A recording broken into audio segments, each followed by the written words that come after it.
প্রতিদিনের মতন নতুন একটা রেসিপি নিয়ে আসলাম। আজ বানাবো চিকেন বান। খাবারটা খেতে যেমন মজা, বানানো তেমনি অনেক সহজ।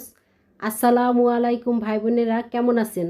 আশা করি যে যার অবস্থানে বসে এই ভিডিওটা দেখছেন সবাই অনেক বেশি ভালো আছেন। আলহামদুলিল্লাহ, আমরা বেশ ভালোই আছি।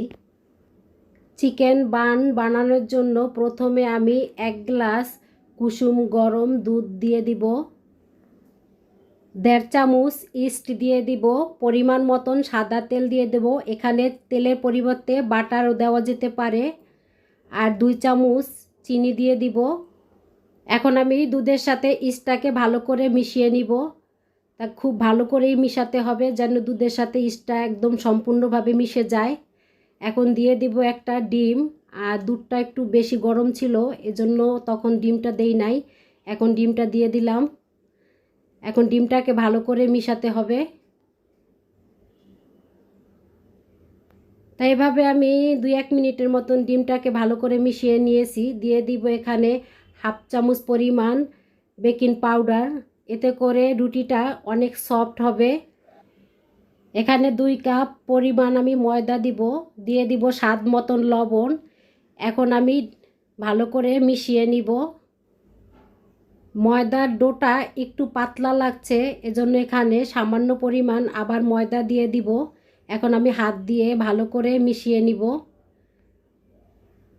তাই এভাবে আমি হাত দিয়ে ভালো করে মিশিয়ে নিচ্ছি। দেখতে মনে হচ্ছে অনেকটাই আঠালো। 10 মিনিটের মতন রেস্টে রেখে দিলেই আঠালো ভাবটাও অনেকটাই কমে যাবে। তাই আমি 10 মিনিট পরে আবার ফিরে আসলাম। দেখতেই তো পাচ্ছেন অনেকটাই আঠালো ভাবটা কমে গেছে, আর হাতেও এখন লাগছে না। এখন আমি ভালো করে 2 হাত দিয়ে মতে নিব। এতে করে রুটিটা অনেক ফুলে উঠবে এবং সফটও হবে। এখন আমি রেস্টে রেখে দিব আধা ঘন্টা বা 40 মিনিটের মতন। চিকেন বানের জন্য পুর বানিয়ে নিব। তাই পেঁয়াজগুলো আমি একটু বড় বড় করে কেটে নিয়েছি। এখন আমি নেড়েচেড়ে হালকা ভেজে নিব। এতে করে পেঁয়াজগুলো খুলে যাবে কোয়ার থেকে। তাই পেঁয়াজটা ভাজা হয়ে গেছে। এখন দিয়ে দিব আমি আদা রসুন বাটাটা। এখানে 1/2 চামচ পরিমাণ আদা রসুন বাটা দিয়ে দিব। তাই 2 মিনিটের মতন একটা ভেজে নিয়েছি। এখন দিয়ে দিব গাজর কুচি। তাই সামান্য পরিমাণ গাজর কুচি দিয়ে দিলাম। আর দিয়ে দিব ক্যাপসিকাম। তো সব কিছুই অল্প অল্প করে আমি দিয়ে দিলাম। এখন 2 মিনিটের মতন এভাবে ভেজে নিয়েছি।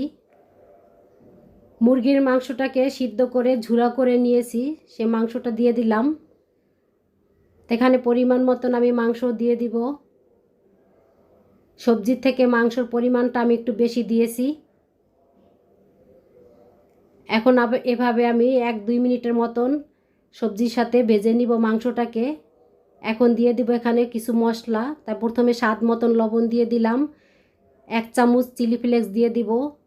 গরম মশলা 1/2 চামচ, ধইনা জিরার গুঁড়ো 1/2 চামচ দিয়ে আমি আবার হালকা নেড়েচেড়ে নিব। এভাবে পুর বানিয়ে চিকেন বানালে খেতে অনেক মজা হয়। পরিমাণ মতন সয়া সস দিয়ে দিব। দিয়ে দিব টমেটো সস দিয়ে এখন আমি ভালো করে আবার নেড়েচেড়ে ভেজে নিব।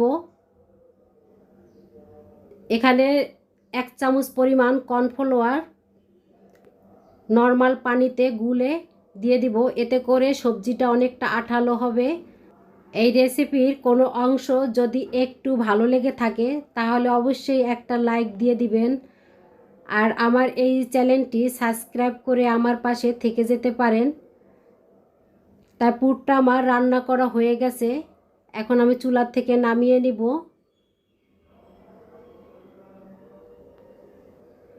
রেস্টে রাখা ময়দার ডোটা অনেকটাই ফুলে উঠেছে। এখন আমি হাত দিয়ে বাষ্পগুলো বের করে নিব।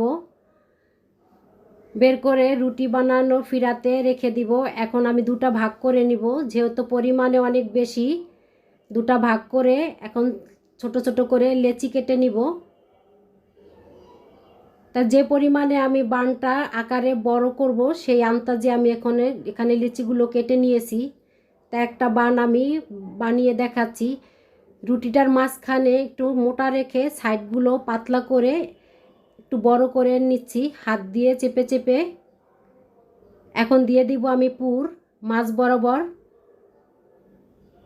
পুরের পরিমাণটা একটু বেশি করে আমি দিয়ে নিয়েছি। এভাবে আমি সব সাইড থেকে হাত দিয়ে মাঝখানে উঠিয়ে নিব। এখন হাত দিয়ে মুড়িয়ে মুখটাকে ভালো করে লাগিয়ে নিব, এতে করে ভাজার সময় খুলে যাবে না। অফ ক্যামেরায় কিছু বান আমি ভেজে নিয়েছি, এখন বাকিগুলো ভেজে নিব। এভাবে উল্টিয়ে পাল্টিয়ে ভেজে নিব। যখন সুন্দর একটা কালার আসবে তখন আমি উঠে নিব। আমার এই রেসিপির কোনো অংশ যদি ভালো লেগে থাকে তাহলে আমার চ্যানেলটি সাবস্ক্রাইব করে আমার পাশে থেকে যেতে পারেন এভাবে নিত্য নতুন রেসিপি দেখার জন্য। আজকের মতন এই পর্যন্ত, আবার দেখা হবে নতুন একটা রেসিপিতে। সে পর্যন্ত আল্লাহ হাফেজ, আসসালামু আলাইকুম।